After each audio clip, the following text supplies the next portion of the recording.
अस्सलाम वालेकुम and welcome to my YouTube channel. आज के इस वीडियो में हम लोग करेंगे मोंटेगो कैम्पफोर्ड रिफॉर्म्स। सॉरी 1909 का एक्ट नहीं है, ये 1919 का एक्ट है। ठीक है, तो ये है मोंटेगो जो secretary of state of India होते हैं 1917 में ये बनते हैं। और ये हैं कैम्पफोर्ड उस वक्त के वायसराय ऑफ इंडिया। ठीक, जो आउटलाइन पे चलते हैं। सबसे पहले हम बैकग्राउंड देखेंगे, फिर इंट्रोडक्शन, फिर फैक्टर्स देखेंगे क्या थे, देन इसके फीचर्स क्या थे 1919 के एक्ट के। ठीक, और फिर इसकी असेसमेंट करेंगे क्या था, इसने क्या दिया इंडियंस को, और फिर कंक्लूजन पे आएंगे। सो बैकग्राउंड इंट्रोडक्शन हम लोग इकट्ठा करेंगे। अब होता क्या है कि 1914 में वर्ल्ड वार वन शुरू हो जाती है। ठीक है, और एंडेड होती है 1918 में।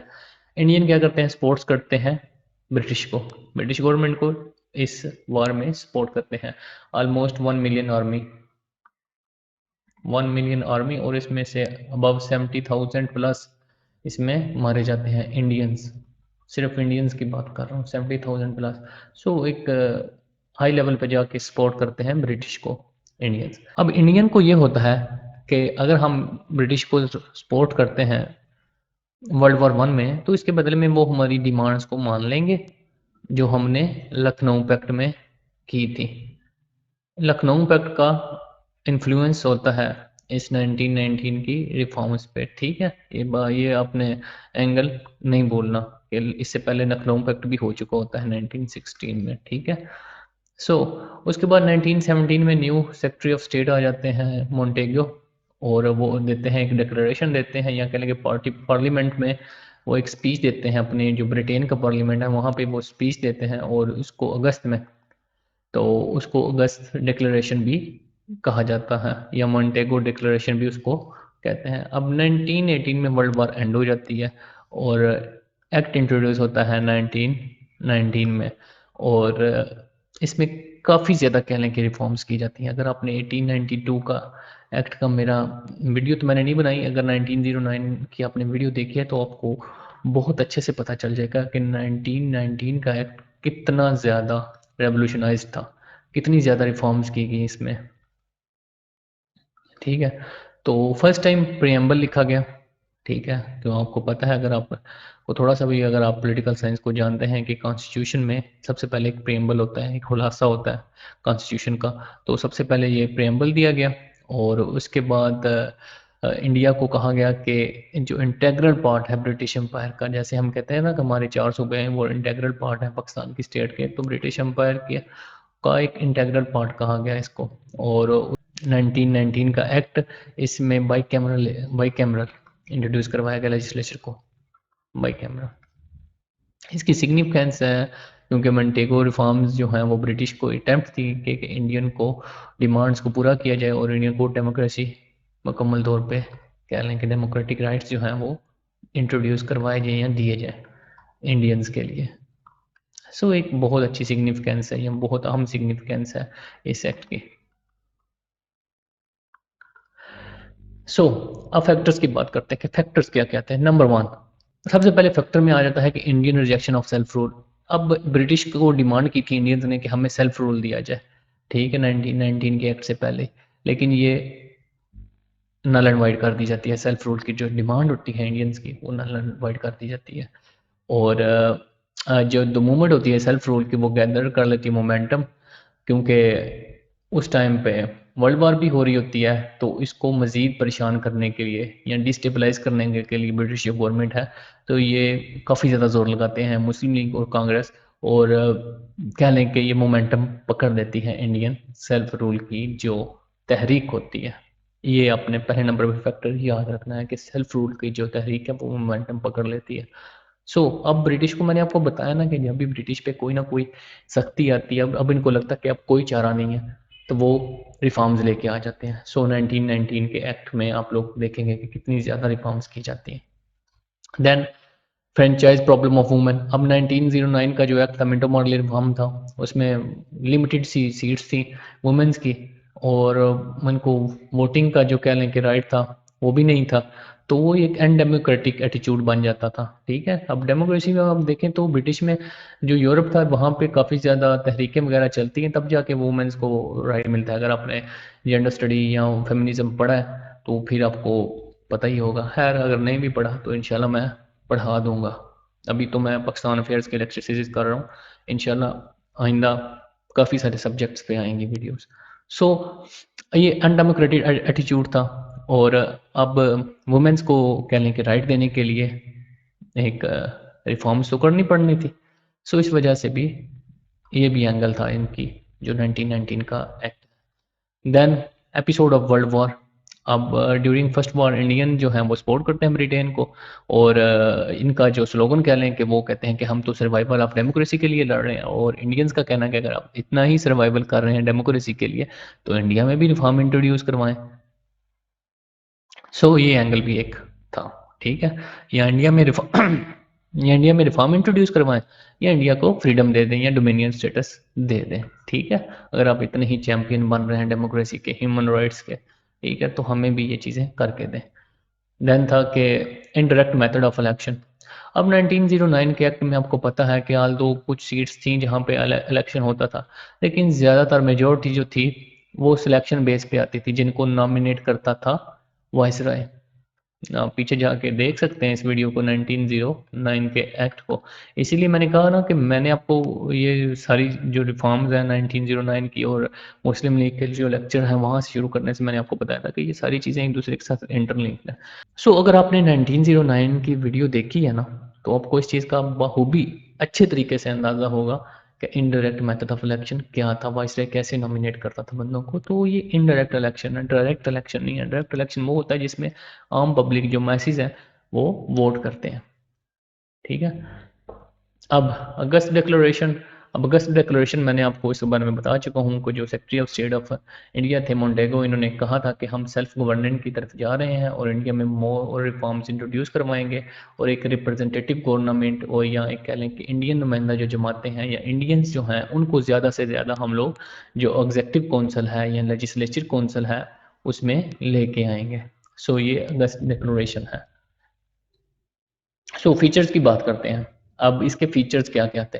फीचर्स को याद करने से पहले मैं आपको ये बता दूं कि 1916 का अगर आपने लखनऊ तक की वीडियो नहीं देखी तो काइंडली उसको देखिएगा, तब आपको अच्छे तरीके से अंदाज़ा हो जाएगा, क्योंकि मैं इन सारी चीज़ों को कंपेयर करूंगा 1919 का एक्ट को 1909 के, और जो उसके बाद लखनऊ की जो डिमांड्स थी उनको भी यहाँ पे मैं लेके आऊँगा, तब जाकर आपको इस एक्ट की समझ आएगी अच्छे तरीके से। स्टार्ट करते हैं फीचर से। पहले नंबर पर salary of the secretary of the state.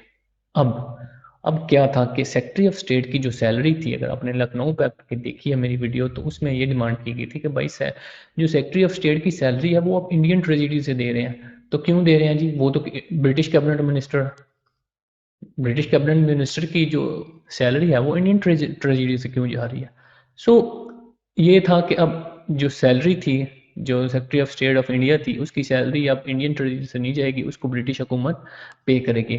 लेकिन इसके लिए उन्होंने एक्सप्लेनेशन भी दिया गया। उन्होंने कहा कि जो ब्रिटिश का जो सेक्रेटरी है, जिसे आप लोग कहते हैं कि secretary of state of India है, वो दो काम करता है, एक तो पॉलिटिकल करता है और एक एडमिनिस्ट्रेशन करता है। ठीक है, उसकी तो हम सैलरी देते हैं ब्रिटिश ट्रेजरी से। जो एजेंसी वर्क है जो आपके बिहाफ पे वो करता है, इंडियंस के बिहाफ पे कह लें कि जो फॉरेन ऑफिस के तौर पे जो काम करता है ब्रिटेन में रह के, तो उसकी सैलरी हम लोग देते थे इंडियन से, इंडियन ट्रेजरी से।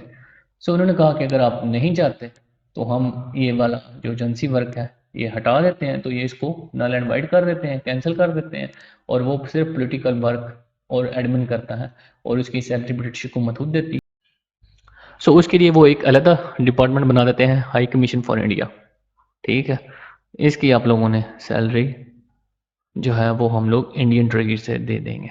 ठीक है, हाई कमीशन फॉर इंडिया एक अलहदा डिपार्टमेंट बना देते हैं, इसको कैंसिल कर देते हैं एजेंसी वर्क को।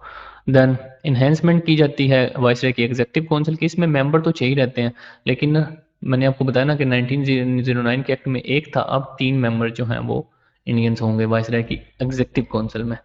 उसे कभी भी गवर्नर जनरल की काउंसिल नहीं कहिएगा, क्योंकि गवर्नर जनरल की जो शीख थी वो 18 58 में ख़त्म कर दी गई थी, जो 1858 का एक्ट है। मैंने बड़े लोगों को गवर्नर जनरल कहते सुना है, ठीक है। गवर्नर जनरल का ओहदा ख़त्म कर दिया गया था 1858 में। देन सेंट्रल लेजिस्लेचर, इसको बाइकैमरल कर दिया गया था, ठीक है। एक थी इंडियन लेजिस्लेटिव असेंबली, या कह लें कि इसको लोअर हाउस कह लें, ठीक है। लोअर हाउस था और इसके 145 मेंबर थे। और देन काउंसिल ऑफ स्टेट 60, या इसको अपर हाउस कह लें आप लोग, ठीक है। अब जो लोअर हाउस के मेंबर थे वो 3 साल के लिए इलेक्ट किए जाते थे, लेकिन जो अपर हाउस के जो मेंबर थे ना, 5 ईयर्स के लिए सिलेक्ट किए जाते। अब लखनऊ पैक्ट में आपने अगर देखा है तो जो लेजिस्लेटिव की असेंबली है उनकी इसकी डिमांड की थी 5 ईयर्स की, लेकिन इन्होंने एक की 5 ईयर्स कर दी, एक की 3 ईयर्स ही रहने दी। सो एक तरह से कह लें कि डिमांड पूरी कर दी गई लखनऊ पैक्ट की। नेक्स्ट, लेजिस्लेटिव के जो 140 मेंबर हैं और काउंसिल ऑफ स्टेट के जो 60 मेंबर हैं, उनकी फॉर्मेशन क्या थी। उनकी फॉर्मेशन में आप देखें तो 104 इलेक्ट होके आते थे। अब कह लें कि डायरेक्ट इलेक्शन आया अब काफ़ी ज़्यादा, आल्दो फिर भी कुछ नॉमिनेटेड थे, 41 नॉमिनेटेड थे लेजिस्लेटिव असेंबली के, और अपर के थे कि 27 नॉमिनेटेड, ठीक है, और 33 इलेक्टेड थे। अब ये इलेक्ट कहाँ कहाँ से होके आते थे, यहाँ कह लें कि जो इनकी फॉर्मेशन थी वो कैसे थी, जो 104 जो इलेक्टेड मेंबर आते हैं वो किस तरह से आते थे। नंबर 1, 52 जनरल सीट्स होती थी, ठीक है, और इसमें आगे 30 मुस्लिम्स के लिए रिजर्व होती थी, 9 यूरोपियंस के लिए, 7 लैंडलॉर्ड्स के लिए, इंडियन कॉमर्स जो चैम्बर ऑफ कॉमर्स करते थे, मैंने आपको बताया बंगाल का था, कलकत्ता था, मुंबई का था, और चौथे का अब नाम मेरे जहन में नहीं आ रहा, और 2 सिक्स के लिए थी। और यहाँ पे जो अपर हाउस के जो 33 इलेक्ट होके आ रहे थे उनमें क्या था, उनमें जो 33 थे उसमें जनरल इलेक्शन, 15 जनरल, ठीक है, इलेक्शन से आते थे। उसके बाद 11 मुस्लिम थे, और 3 चैम्बर ऑफ कॉमर्स से, और एक सिख कम्युनिटी का होता था। Chamber of commerce Mumbai, Bengal और बर्मा से, ठीक है।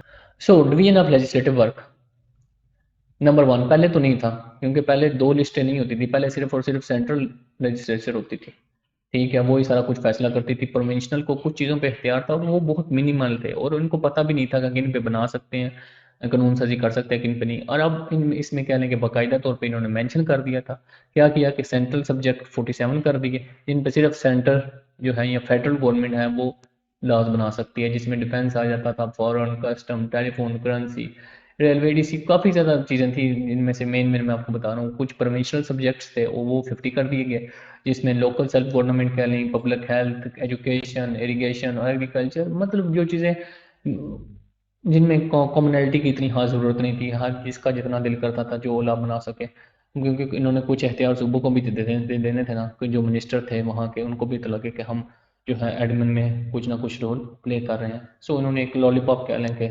दे दिया इंडियंस को कि आप लोग भी रूल कर रहे हैं। So enhancement in the power assembly में आप कह लें कि बिल जो है वो पास होना पड़ता था दोनों हाउसेज से, लोअर हाउस से भी और अपर हाउस से भी।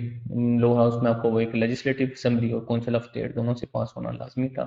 सो कह लें कि इनकी पावर एनहेंस कर जाती है। और प्रोविंशियल लेजिस्लेचर की बात करें तो प्रोविंशियल लेजिस्लेचर में इन्होंने पहले तो 7 थी, ठीक है, तो अब बिहार एंड उड़ीसा और सेंट्रल प्रोविंसेस सीपी, ठीक है, यहाँ पे भी परमिशन असेंबली कर दी और 9 होगी। अगर आपको बाकी 7 के बारे में जानना है तो आपको मेरी पिछली वीडियो देखनी पड़ेगी 1909 की, ठीक है। सो अब 9 लेजिस्लेटिव असेंबली होगी, प्रोविंशियल लेजिस्लेटिव असेंबली।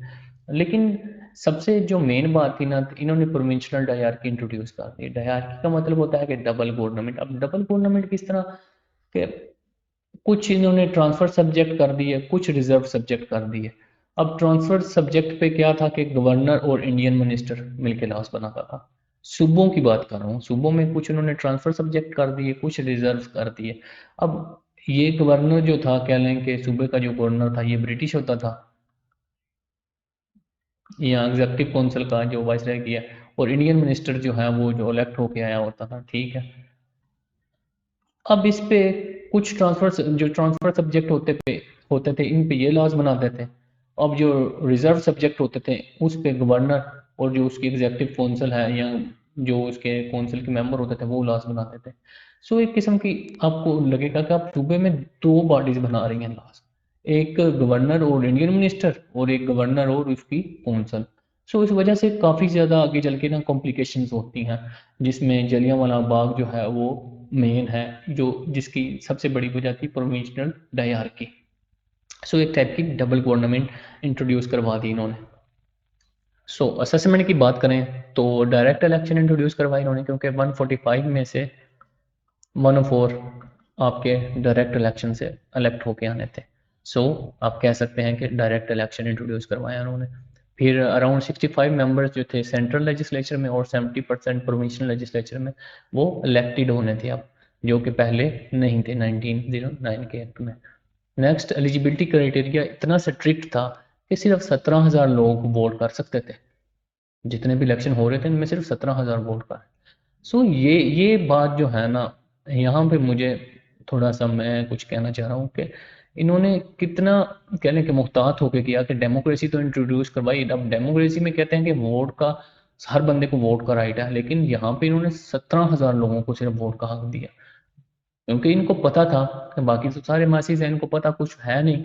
जो पढ़े लिखे थे उस टाइम पे 17,000 या 18,000 के लोग थे, तो वो क्वालिफाई कर सके सिर्फ वोट देने के लिए।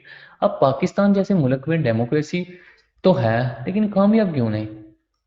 एक तो इलिटरेसी है। अब ये थीसिस है ऐसे का कि democracy and illiteracy can not go together, या can not go hand in hand, के साथ साथ नहीं चल सकते। डेमोक्रेसी और इलिटरेसी कभी भी साथ नहीं चल सकते, क्योंकि डेमोक्रेसी अगर है तो उसके प्री रिक्विजिट होते हैं, वो पूरे होने चाहिए, तब जाके आपकी डेमोक्रेसी कामयाब होती है। अब एक बंदा जिसने कह लें कि पॉलिटिकल साइंस में मास्टर्स की हुई है, और एक बंदा जो मैट्रिक फेल है, जिसको इंग्लिश पढ़नी नहीं आती, ठीक है, कुछ उसको राइट्स का पता नहीं है, उसको कॉन्स्टिट्यूशन का पता नहीं है, उसका वोट का भी वही काउंटिंग है। और जो एक बंदा जिसको हर चीज़ का पता है, अपने पॉलिटिकल राइट्स का, अपने अच्छे बुरे काम, आने वाले फ्यूचर के बारे में वो सोच सकता है, ठीक है, अब उसके भी वोट का सिर्फ एक ही कदर है कि वो भी एक ही काउंट होगा। सो ये चीज़ है पाकिस्तान जैसे मुल्क में, जब तक इन चीज़ों पे बात नहीं होगी हम लोग आगे नहीं बढ़ सकते। डेमोक्रेसी डेमोक्रेसी का राग लापने से कुछ नहीं होगा जब तक इसके लिए प्रैक्टिकल स्टेप्स नहीं किए जाते। अब ये भी तो देखें ना कि ब्रिटिश, जिसे हम कहते हैं कि मदर ऑफ डेमोक्रेसी, डेमोक्रेसी यहाँ से इंट्रोड्यूस होती है, तो वो लोग 17,000 लोगों को सिर्फ वोट का हक दे रहे हैं। मेरी बात को आप लोग दिल पे मत लीजिएगा, मैं सिर्फ एक ओपिनियन दे रहा हूँ कि हमारे जैसे मुल्क में जिसमें इलिटरेसी है काफ़ी ज़्यादा, लोगों को अपने राइट्स का नहीं पता। इवन तो जो लोग पढ़े हैं उनको भी नहीं पता अपने कॉन्स्टिट्यूशन का, अपने राइट्स का नहीं पता, ठीक है। तो जब तक हम लोगों को डेमोक्रेसी के लिए कुछ प्री रिक्विजिट होते हैं, जब तक वो प्री रिक्विजिट नहीं पूरे किए जाएंगे हम लोग डेमोक्रेसी के जरिए आगे नहीं बढ़ सकते। क्योंकि पिछले 70 से 72 साल से हमने जो तजर्बात किए हैं ना इस मुल्क में, वो बहुत बुरे रहे हैं हमारे लिए। ख़ास तौर पे जो मिडिल क्लास है हमारी, उसने बहुत ज़्यादा सफ़र किया है। और मैं तो कहूँगा कि हमारा मुल्क हाईजैक हो चुका है एलीट क्लास से। एलीट क्लास बस वही जी रही है उस मुल्क में, और वही जी सकती है, क्योंकि हम हमारे लिए तो कुछ है ही नहीं। जो मिडिल क्लास का बंदा है उसके लिए तो कुछ है ही नहीं। अब एक बंदा है जिसने सीएसएस करना है, बीएमएस करना है, वो दिन रात बेचारा पढ़ पढ़ के मर जाता है, ठीक है, और फिर भी एक नंबर आध नंबर से वो किसी सब्जेक्ट में रह जाता है, तो वो तो फेल है, वो तो जा ही नहीं सकेगा। लेकिन एक कहने का एलीट क्लास का बंदा जिसके पास पैसे हैं, वो पढ़ा लिखा है ही नहीं, उसको पता ही कख का नहीं है, वो आके बैठ जाता है एमपीए और एमएनए में। और लीड क्लास के बनने के लिए एमपी एमएनए बनना आसान है, आल तो वो बिल्कुल भी नहीं पढ़ा हुआ, वो साई है जैसे सिंध में होता है, ठीक है। तो आपको अब मुझे कहने की ज़रूरत नहीं है, कुछ बातों पे खामोश ही रहना चाहिए, ठीक। तो नेक्स्ट फिर हम चलते हैं। The act also provided after 10 year एक कमीशन बनेगी, और वो आके अंदाज़ा ले लगाएगी इस चीज़ का कि रिफॉर्म्स की ज़रूरत है या नहीं है। आल तो 10 ईयर्स का कहा गया था, लेकिन साइमन कमीशन 1927 में ही आ जाता है इन चीज़ों का जायज़ा लेने के लिए, हालांकि उसे आना 1929 में चाहिए था। सो जब हम पढ़ेंगे तो मैं आपको बताऊंगा कि क्यों आ जाता है जल्दी। और it also provided first time the establishment of public service commission, जो कह लेंगे जो गवर्नमेंट की जो जॉब्स होती हैं उनके लिए कमीशन कायम किया जाता है, पब्लिक सर्विस कमीशन का, फॉर द फर्स्ट टाइम। और कंक्लूजन की बात करें तो these reforms introduce some major changes in administration of British India.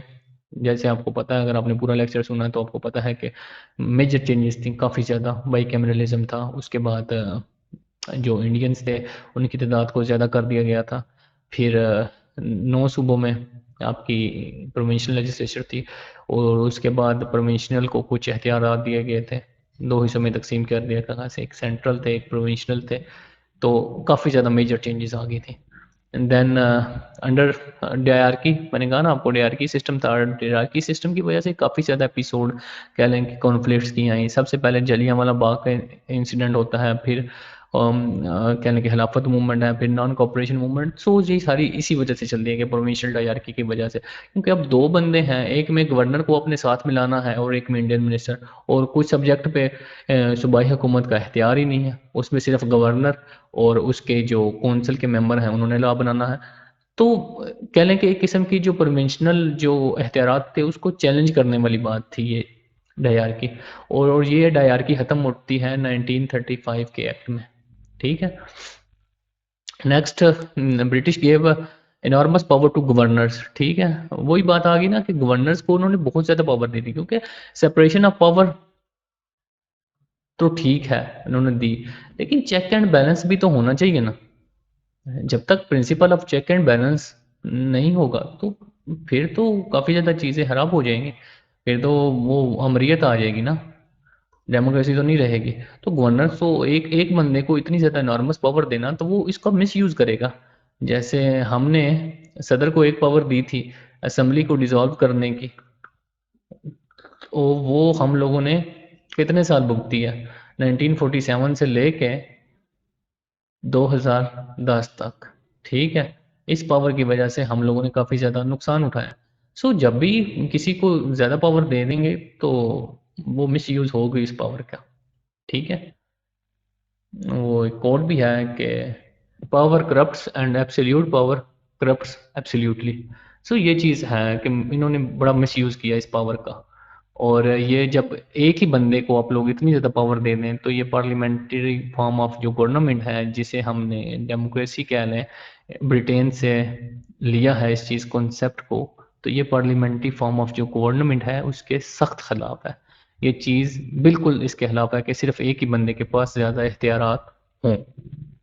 Then अगर आपका 1919 के एक्ट को लेके कोई भी क्वेश्चन रह गया तो काइंडली मुझे ज़रूर बताइएगा कमेंट सेक्शन में। और इसके अलावा अगर आपको वीडियो अच्छी लगी है तो लाइक और शेयर कर दीजिएगा ताकि किसी के काम आ जाए, और मेरे चैनल को सब्सक्राइब लाजमी कर दें, प्लीज़ प्लीज़ प्लीज़, क्योंकि मैं आप लोगों के लिए इतनी मेहनत से बना रहा हूँ वीडियोस, क्योंकि मैं आपको गारंटी से कह रहा हूँ कि ये वीडियोस आपको किसी भी यूट्यूब के चैनल से नहीं मिलेंगी, और कोई इस तरह शेयर करता नहीं है धड़ल्ले से मटेरियल, कि बिल्कुल एक आसान लफ्ज़ों में बना बनाया 2-3 बुक्स पढ़ के मैंने ये सारा कुछ किया, क्योंकि एक बुक से तो आपको ये चीज़ें नहीं मिलेंगी।